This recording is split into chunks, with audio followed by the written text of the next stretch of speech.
여러분 안녕하십니까. 제18대 대통령 선거 후보자 토론회 2차 토론회 사회를 맡은 황상무입니다. 대통령 선거가 오늘로서 이제 꼭 90회 앞으로 다가왔습니다. 대한민국을 이끌 새 대통령은 과연 어떤 철학과 비전 그리고 정책을 갖고 있는지 궁금하지 않을 수 없는데요. 오늘은 경제 분야를 주제를 중심으로 앞으로 2시간 동안 토론을 벌이도록 하겠습니다. 오늘 또 새누리당의 박근혜 후보, 그리고 통합진보당의 이정희 후보, 또 민주통합당의 문재인 후보 세 분 자리에 나오셨습니다.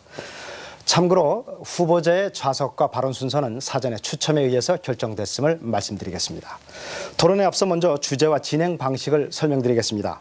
먼저 세 분의 기조 연설을 듣고 이어서 대통령의 역량에 관해서 사회자 공통 질문을 드리겠습니다. 세 차례에 걸쳐서 주제별로 각자 답변을 듣고 또 후보 간의 상호 토론을 벌이겠습니다. 이어서 국민 공모 질문에 대한 답변과 자유 토론을 벌이고 마지막으로 마무리 발언을 한 분씩 듣도록 하겠습니다. 후보들께 당부의 말씀을 좀 사전에 드리겠습니다. 이 자리는 대통령 후보로서 국정에 대한 성찰과 또 깊은 고뇌 그리고 또 식견과 경륜을 검증해보는 자리입니다. 대한민국 대통령 후보로서 품격이 묻어나는 수준 높은 토론을 진행해 주실 것을 부탁드리겠습니다. 주어진 발언 시간 내에 선정된 주제 범위 안에서 토론을 해주시고 또 비방이나 허위사실 공표 등 위법한 발언은 삼가해 주시기 부탁드립니다. 시청자들께도 부탁을 드립니다. 오늘 토론회를 스포츠 경기 관람하듯이 재미있게 보시되 채점표를 하나 만들어서 여러분들 나름대로 후보들이 제시하는 정책의 현실성 여부나 또는 인간적인 매력 등 각자 항목을 만들어 가지고 점수를 한번 매겨보시기 바랍니다. 자, 그러면 후보들의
일한 황유미 씨, 26 청춘의 백혈병으로 세상을 떠났습니다.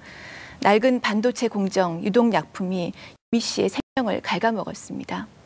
머리가 모두 빠진 유미 씨는 깃털처럼 가벼워져서 이 세상을 떠났습니다.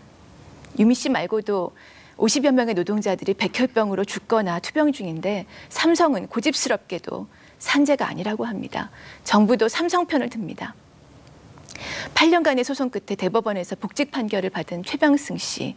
현대차 비정규 노동자였던 그가 해고된 것 28살입니다. 지루한 소송, 대법원을 2번이나 오가는 동안 그는 이제 36살이 됐습니다.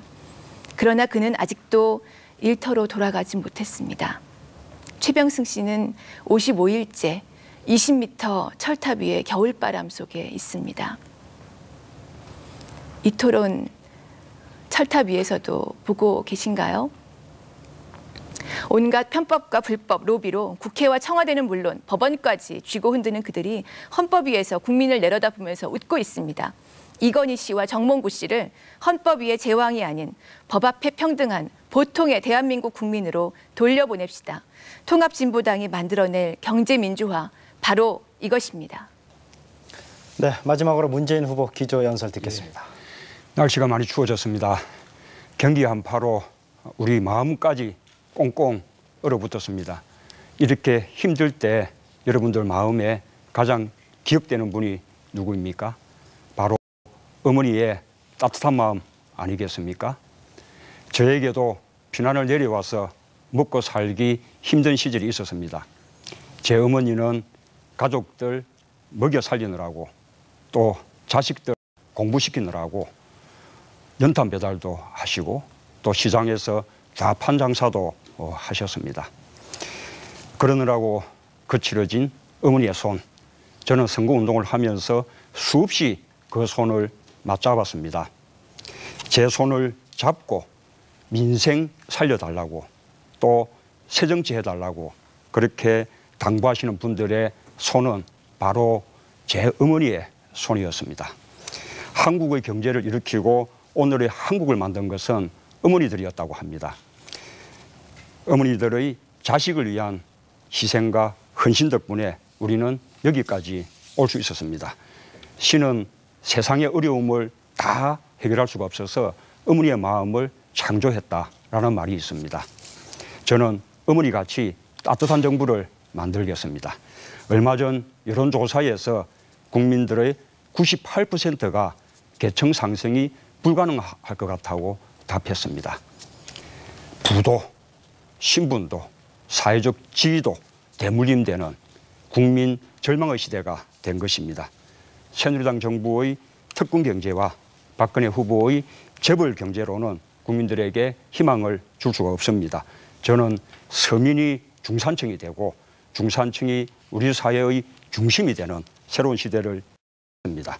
일자리 창출이 최고의 성장 정책이고 복지 정책이라는 말씀을 드립니다. 네, 이상으로 세 후보의 기자연설 잘 들었습니다. 자, 그러면 본격적인 정책 토론에 들어가기 앞서서 먼저 각 후보들의 역량을 알아보는 질문을 드리겠습니다. 조금 전 제가 선거방송토론위원회로부터 질문을 받았는데요. 질문을 드릴 테니까 각 후보께서 2분씩 답변을 해주시면 되겠습니다. 자, 질문입니다. 대통령의 덕목 중 하나는 위기관리 능력입니다. 위기관리 능력은 위기의 성격이 무엇인지 파악하고 문제 해결을 위한 대책을 마련하는 데 있는데요.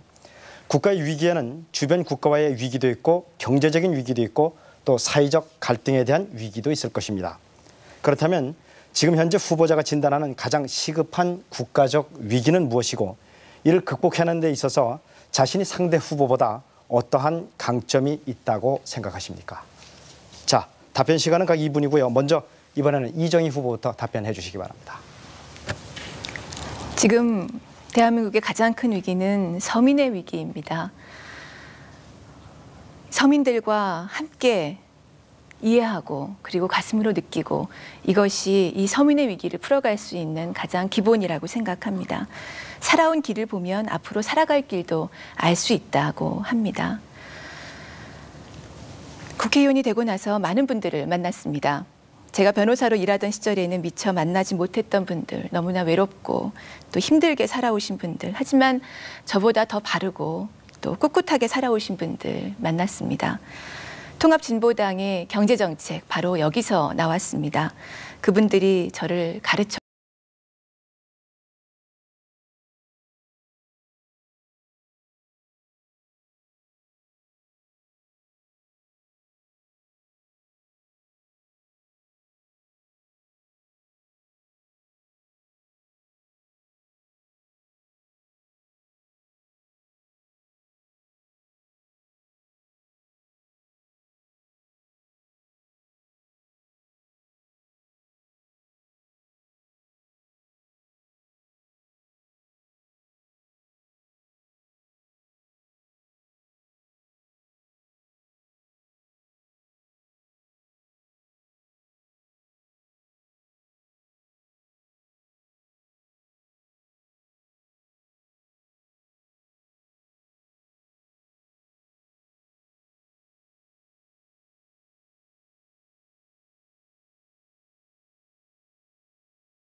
일자리입니다.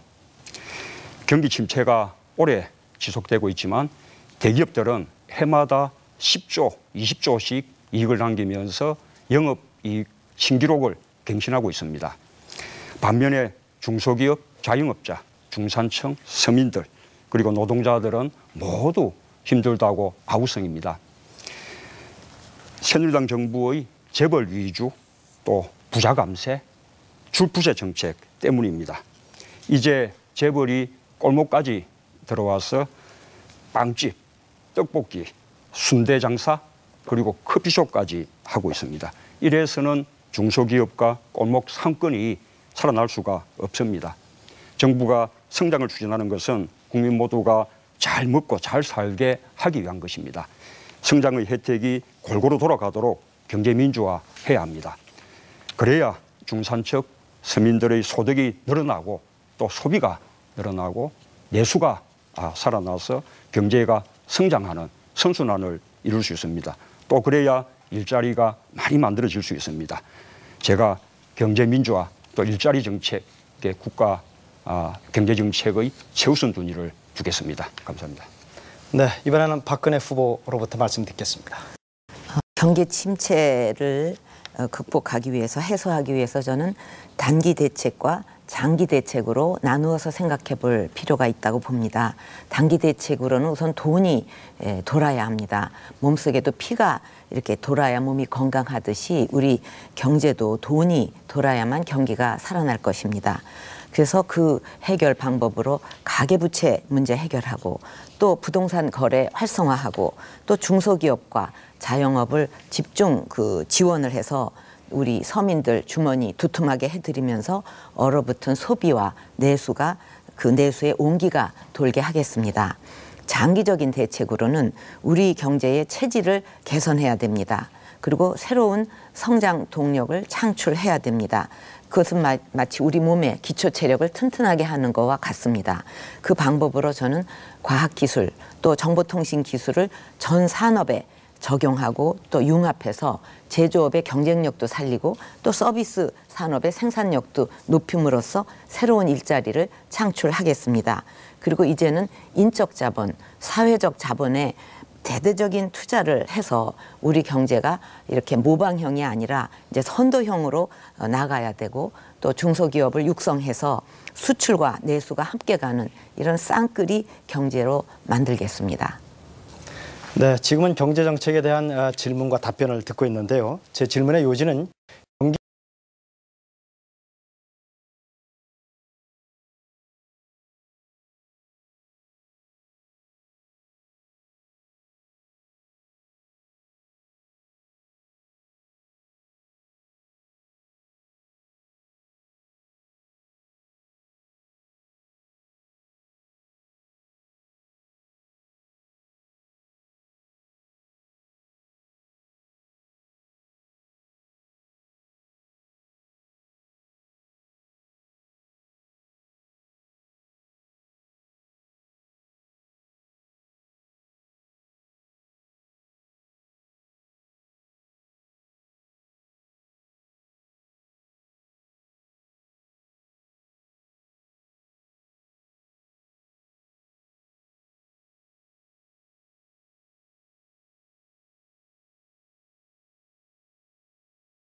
그런데 지금 역시 통합진보당 그리고 또 이정희 우리 후보님은 그 점을 더 이제 강조하고 강도 높게 그렇게 좀 실현하기 위해서 이 재벌의 체를 공약으로 지금 내걸고 있거든요.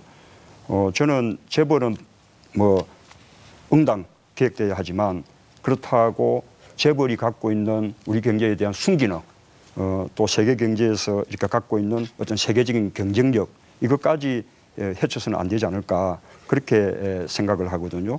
제가 생각하는 재벌 개혁의 목표는 이 재벌 기업이 국민들로부터 오히려 사랑받게 하는 것 이렇게 그런 방향으로 가야 되지 않을까 그렇게 생각합니다만 이 지적에 대해서 어떻게 생각하십니까? 네, 이정희 후보 답변하시기 바랍니다. 지금 이건희 회장이 얼마 전에 며칠 전에 이재용 씨 아드님이신 이분을 삼성 이제 부회장으로 임명하셨다는 속보들이 뉴스에 많이 나왔죠. 수백억 원대의 손실을 인터넷 사업에서 이미 보신 분이죠. 정상적인 상황이라면 사실 이런 것은 경영 능력을 봤을 때 그 경영권이 승계되지 않는 것이 마땅한 판단이겠지요. 그러나 승계가 됩니다. 우리 국민들이니까 당연히 그렇겠지 이렇게 생각합니다. 그것을 깨는 것이 필요하죠. 그런데 이것은 이런 재벌의 부가 개인에게 집중되고 총수일가로 내려가는 그래서 대물림되고 상속되는 이것을 어떻게 과연 풀어헤칠 것이냐 하는 것이 저는 굉장히 중요하다고 봅니다. 이런 부의 집중 구조는 바로 수술이 정말 필요한 거지요. 그 수술을 저는 해체라고 부르는 것입니다. 순기능이 정말 남으려면 이런 일이 없어야 되는 것이지요. 네. 네, 시간이 좀 남으셨는데 일단 그러면 답변은 여기까지 듣는 거로 하겠습니다. 그러면 이번에는 이정희 후보께서 문재인 후보에게 질문을 하실 차례입니다. 질문은 1분간, 답변은 1분 반입니다. 질문하시죠. 삼성 엑스파일 기억하실 겁니다. 중앙일보의 홍석현 회장이 삼성그룹 이학수 부회장에게 지난 97년 신라호텔에서 새누리당 전신인 신한국당의 이회창 후보 등에게 정치자금 주자 이렇게 공모한 것이 밝혀진 사건입니다. 이회창 후보 얼마 전에 박근혜 후보 지지선언도 하셨는데요. 삼성이 검사들에게 뇌물 준 것 보고하는 내용도 이 엑스파일에 있었습니다.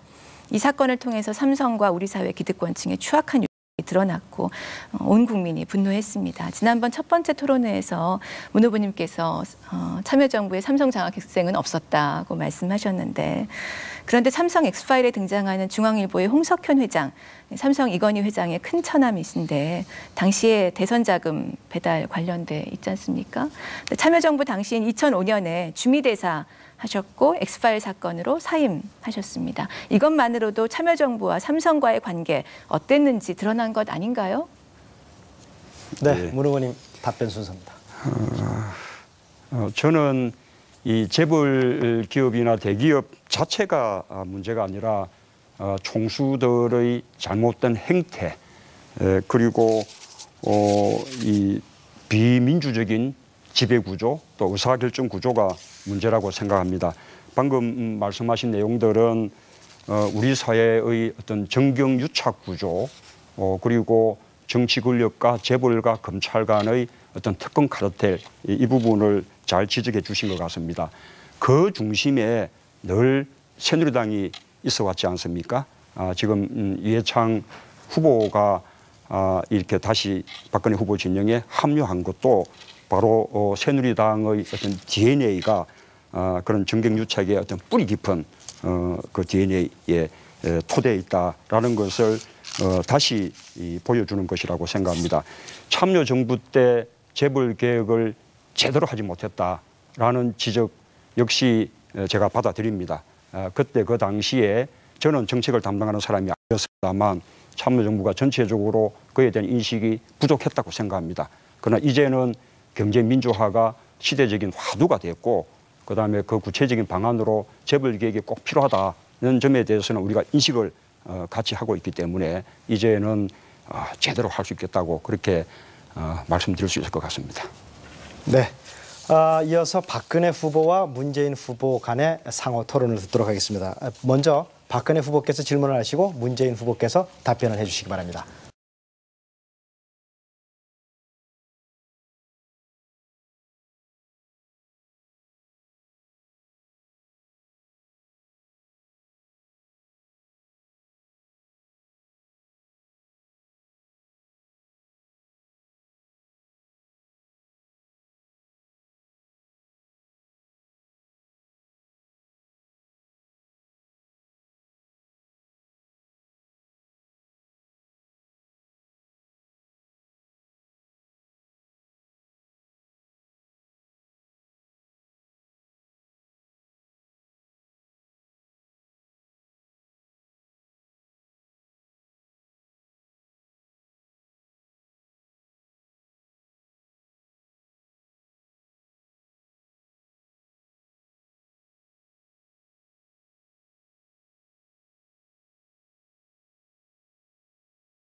종북 좌파 아웃. 문재인 아웃. 쉽게 예상한 대로 이번 야권 단일화는 문재인으로 처리되었다. 종북 좌파 문재인 후보는 대한민국 제18대 대통령에 당선될 가능성이 약간 높아졌다. 만약 그가 대통령이 되면 그의 정권은 참여정부를 되풀이할 것이고 노무현과 이명박 정권보다 훨씬 못할 것이다. 결국 심각한 무능과 실패로 임기를 끝내버릴 것이다. 지지율은 15%에서 아래로 떨어질 것이다. 문재인은 역대 대통령 중 최악이 되고 말 것이다. 틀림없다. 문재인 대통령이 만든 위기를 극복하기 위해서 국민들은 드디어 진정한 적임자들을 결정적으로 알아볼 것이다.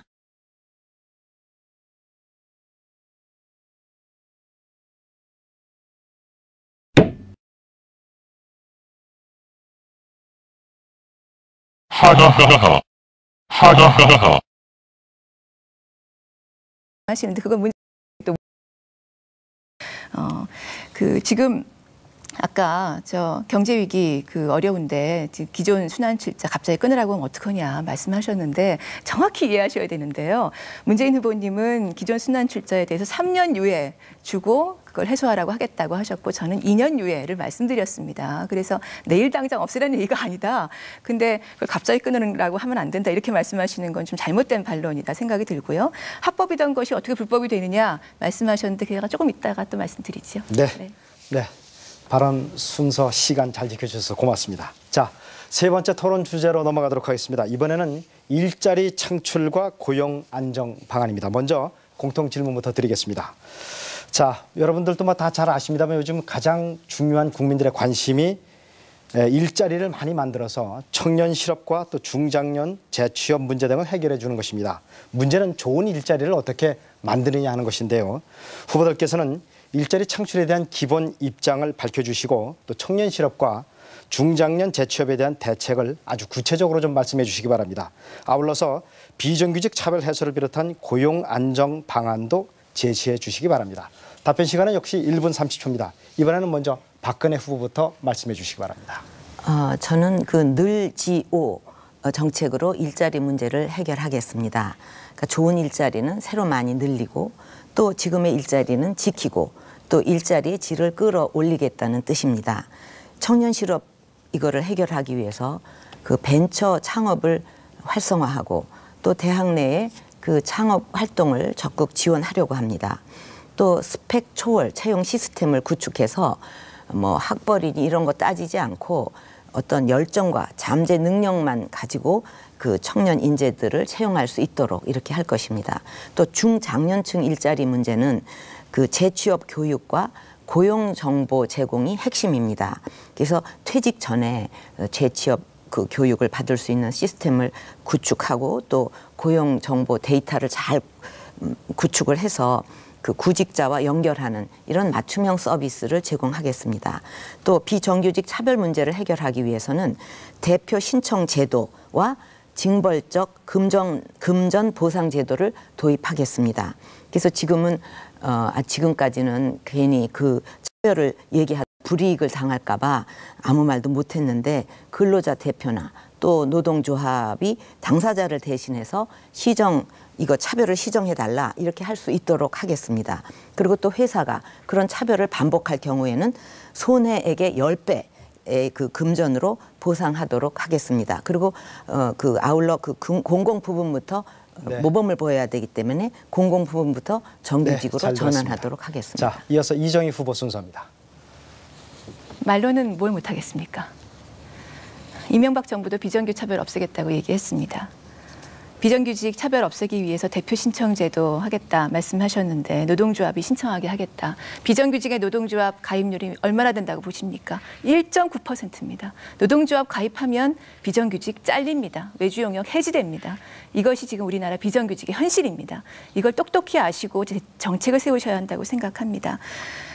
그동안 이명박 정부에서 있었던 일, 쌍용자동차, 한진중공업처럼 노동자 무더기 해고하고 유성기업, 만도처럼 민주노조 깬 것, 사측어용노조 만든 것, 그리고 SJM, 한국 3M처럼 용역 깡패시켜서 노동자 폭행한 것 말고 도대체 무엇이 있었습니까? 박근혜 후보도 똑같습니다. 19대 국회 1호 법안 사내 하도급 근로자 보호 등에 관한 법률 내셨지만 비정규직 보호법이라고 말씀하셨지만 국가인권위원회에서도 이미 이것은 불법 파견 만드는 법이다 이랬습니다. 재벌보호법입니다. 현대차 비호법입니다. 법원에서 현대차가 지니까 이제 아예 법을 바꿔주는 그런 로비스트로 새누리당이 등장하신 겁니다. 도대체 왜 이렇습니까?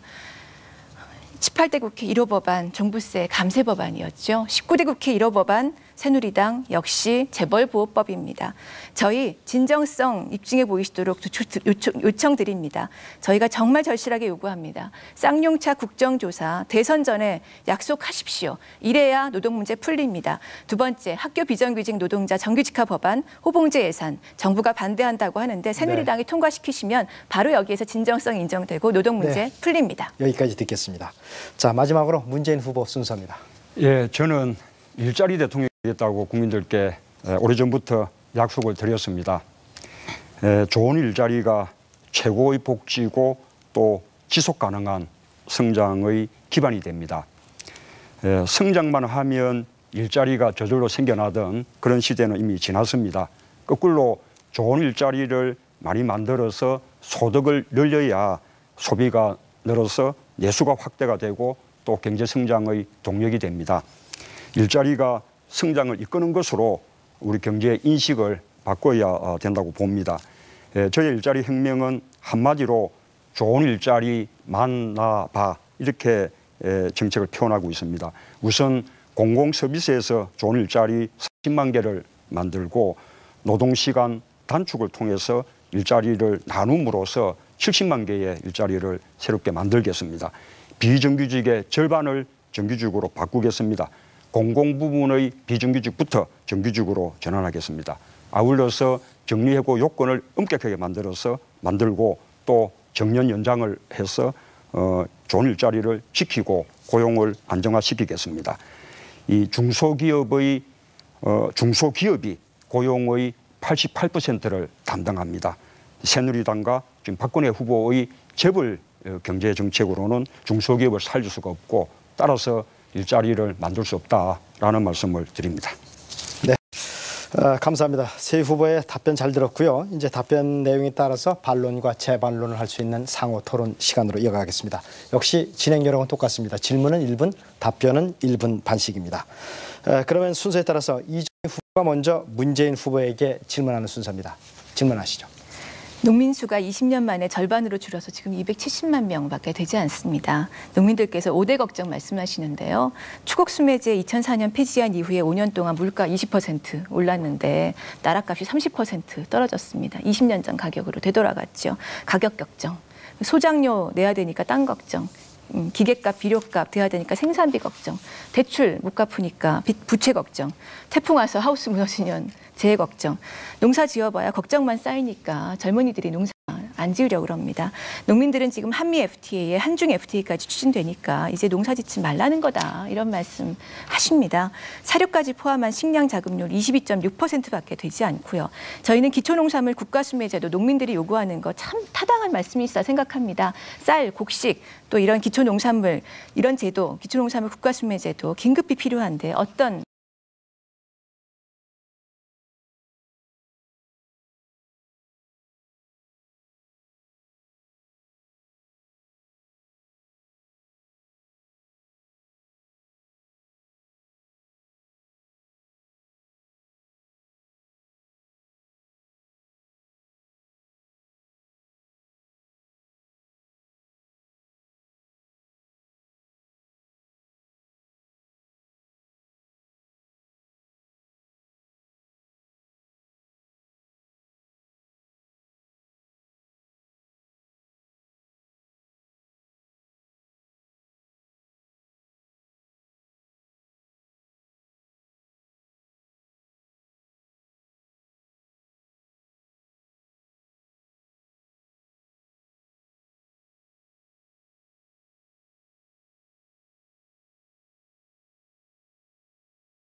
요청도 드리는 것인데요.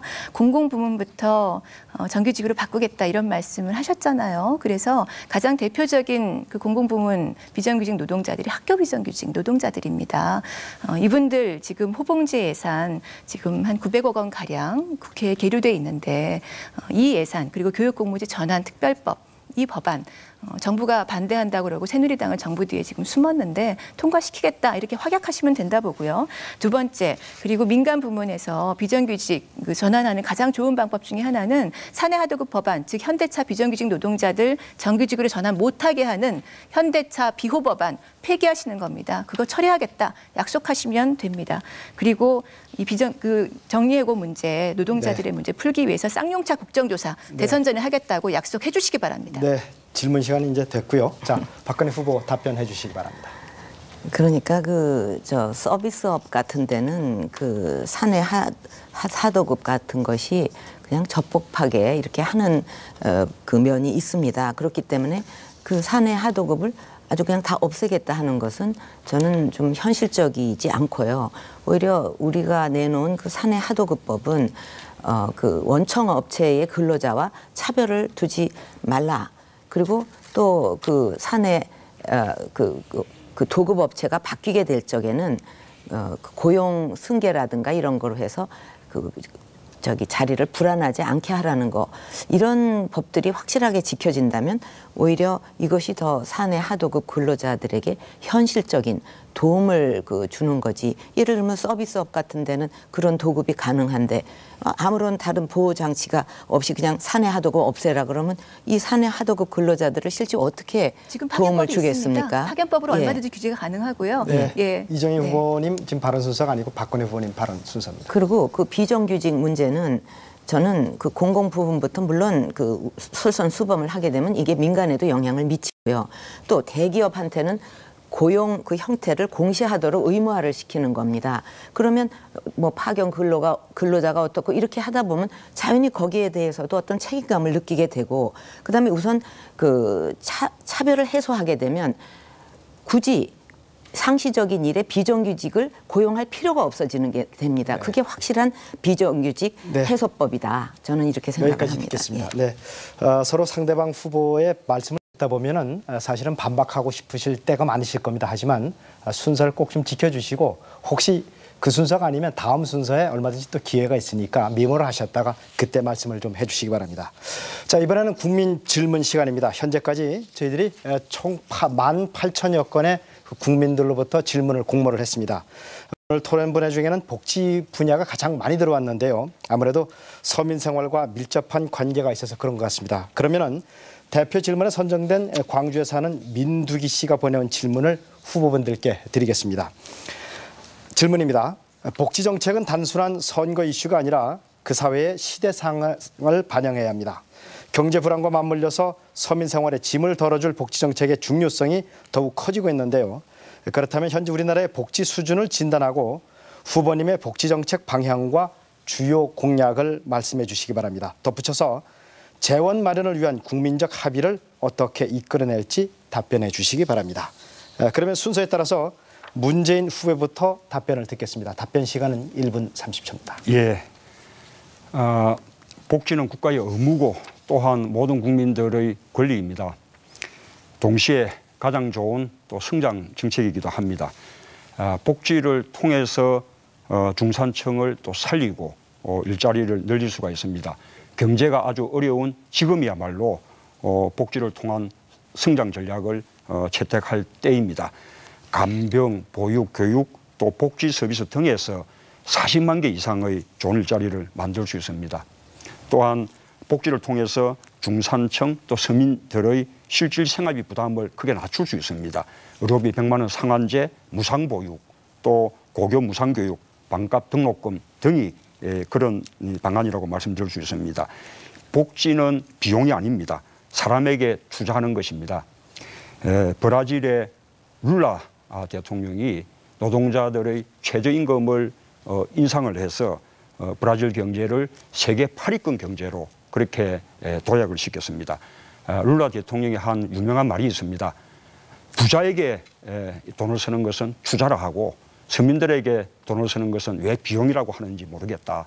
그런 아주 유명한 말을 했습니다. 박근혜 후보님 그리고 새누리당에게 꼭 들려주고 싶은 그런 이야기입니다. 네, 문재인 후보님 말씀 잘 들었고요. 이어서 박근혜 후보 말씀 듣겠습니다. 저는 그 한국형 복지 모델로 생애 주기별 맞춤형 복지를 추진하겠다는 생각으로 사회보장기본법 전부 개정안까지 그 발의를 했습니다. 거기에 자세한 내용들이 있는데 무엇보다도 이런 것을 다 우리가 실천하려면 재원 조달을 어떻게 해야 되느냐 하는 것이 핵심이 된다고 하겠습니다. 그래서 저는 그 일관성 있는 복지 정책을 위해서 처음에 이 설계를 잘해야 된다. 재정 건전성을 뛰어넘는 그 복지 포퓰리즘은 두고두고 후세에 짐이 된다고 생각을 합니다. 근데 지금 우리나라는 그 복지 확장기에 있기 때문에 이때 틀을 잘 짜는 것이 중요하다고 생각합니다. 그래서 이 재원과 관련해서는 후대에 빚을 떠넘기거나 또는 국민들 부담을 늘리기 전에 먼저 정부가 예산을 비효율적인 부분은 줄이고 또 나라 살림을 투명하게 먼저 꾸려가는 것이 우선이라고 생각을 합니다. 그래서 저는 기본적으로 비효율적인 정부 씀씀이 이거를 줄여서 60%의 재원을 마련하고 또 세수 확대를 통해서 나머지 40%를 충당할 것입니다. 씀씀이를 줄이기 위해서는 정부가 자의적으로 이렇게 쓸 수 있는 재량 지출을 줄이고 또 세입 확대는 비과세 감면 그 제도를 정비한다든지 또 지하 경제를 활성화한다든가 이렇게 해서 달성해서 매년 한 27조 원씩 5년간 135조의 재원을 마련할 것입니다. 네, 이정희 후보 순서입니다. 복지 늘려야 합니다. 그러나 재원 한정돼 있습니다. 복지와 토건, 국방 예산 가운데 무엇을 우선할지 결정해야 됩니다. 4대강 무너지는 보에 수없이 보강공사를 하고 강바닥에 매년 쌓이는 모래를 줄곧 파내면서 토건 예산을 계속 퍼부을 것입니까? 미국 무기를 사들이면서 국방 예산을 계속 지출할 것입니까? 이미 복지 확대는 새누리당도 거절할 수 없을 만큼 거스를 수 없는 대세입니다. 복지 예산을 우선 배정해야 합니다.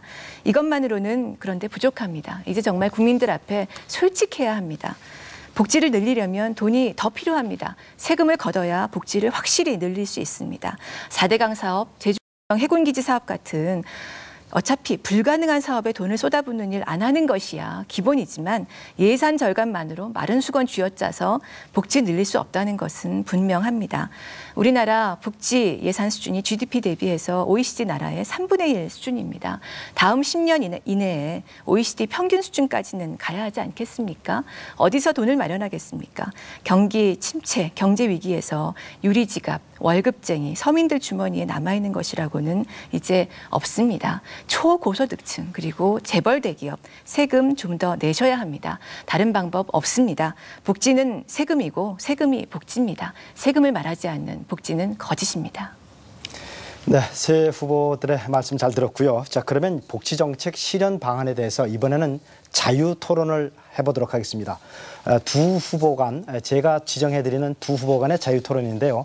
한 분당 발언은 3분씩입니다. 단, 첫 발언을 하시는 분은 처음에는 1분간만 발언을 해 주십시오. 그리고 3분간인데 한꺼번에 3분을 다 쓰지 마시고 적당히 나눠서 쓰시는 것이 훨씬 더 효과적이라는 말씀을 드리겠습니다. 자, 그러면 순서에 따라서 박근혜 후보와 문재인 후보 간 자유 토론을 시작하겠습니다. 복지정책 실현 방안에 관한 것입니다. 먼저 박근혜 후보가 발언해 주시는데 첫 발언은 1분간만 해 주시기 바랍니다. 예, 이제 국민들의 그 의료비 걱정 덜어드리는 것이 시급한 과제인데 핵심은 재정이 허용되는 범위 안에서 건강보험 보장률을 이제 최대한 높이는 거라고 생각합니다. 그래서 제 경우는 한번 병에 걸리면 가게까지 다 휘청거리는 암이나 뭐 중풍이나 이런 4대 중증 질환에 대해서는 100% 국가가 책임을 지고 또 재정 상황을 봐가면서 단계적으로 의료복지를 확대해야 된다고 생각합니다. 근데 문 후보께서는 입원과 외래 이것을 다 포함해서 전체 진료비의 90% 보장을 약속하셨습니다.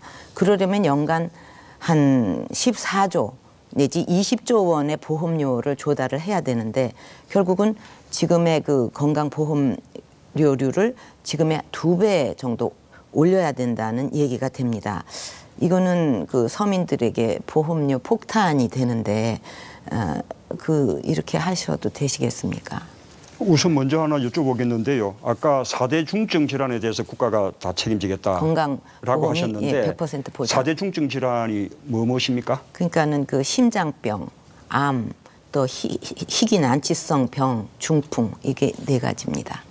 지금 우리 박 후보님의 공약에 의하면 심장 질환은 국가가 책임지고 간 질환은 아닌 것이거든요. 책임지지 않는 것이거든요. 그것이 합리적인 구별입니까? 지금 가장 국민들이 이런 중증으로 인해 가지고 가정 파탄까지 나는 그런 중증들을 먼저 그런 것부터 우리가 건강보험에서 100% 보장을 함으로써 그런 중병을 알아도 병원도 못 가고 치료를 못 받는 이런 국민들이 없도록 해야 되겠다. 그렇게 시작을 하는 겁니다. 지금 해마다 500만 원 이상 의료비를 지금 자부담하고 있는 환자 수가 350만 명쯤 됩니다. 1,000만 원 넘게 부담하는 환자도 지금 100만 명쯤 되거든요. 그런데 박 후보님이 말씀하시는 4대 중증 질환에 해당하는 환자는 그 가운데 15%밖에 안 됩니다. 나머지 85%는 그 의료비 경감에서 제외되는 것 아닙니까? 예, 그래서 일단은 4대 중증부터 시작을 하겠습니다. 예. 그렇게 해서 점차 재정 형편을 봐가면서 보장성을 확대해 나가겠습니다. 아까 질문하신 것에 대해서 답하면요. 제가 외래, 입원 합쳐서 건강보험의 보장률을 90%로 올리겠다라고 한 것이 아닙니다. 잘 보시기 바랍니다.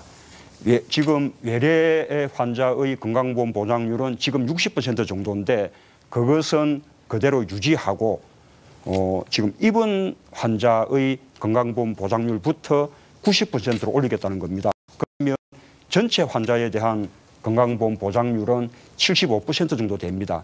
지금 OECD 평균 건강보험 보장률이 85%쯤 되거든요. 아직도 많이 부족한 것이죠. 어떻게 생각하십니까?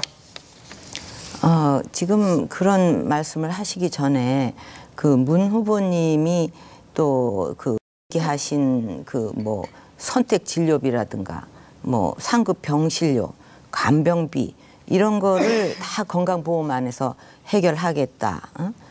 이렇게 하셨는데 그런 것이 건강보험에 적용이 된다 그러면 이 3대 비급여 진료비가 얼마나 되는지 아십니까? 지금 그 간병비가 무엇보다 지금 큰 부담이고 이게 건강보험의 대상이 되지 않고 있는데 이 비급여죠. 이 간병비도 건강보험에서 급여하겠다라는 것은 박근혜 후보님은 공약하지 않으셨나요? 예, 이거는 아닌데 이 3대 비급여를 급여로 하기 위해서는 계산을 해보니까 한 5.8조 정도가 필요합니다. 이게 상당히 큰 금액인데 임기 내에 어느 정도까지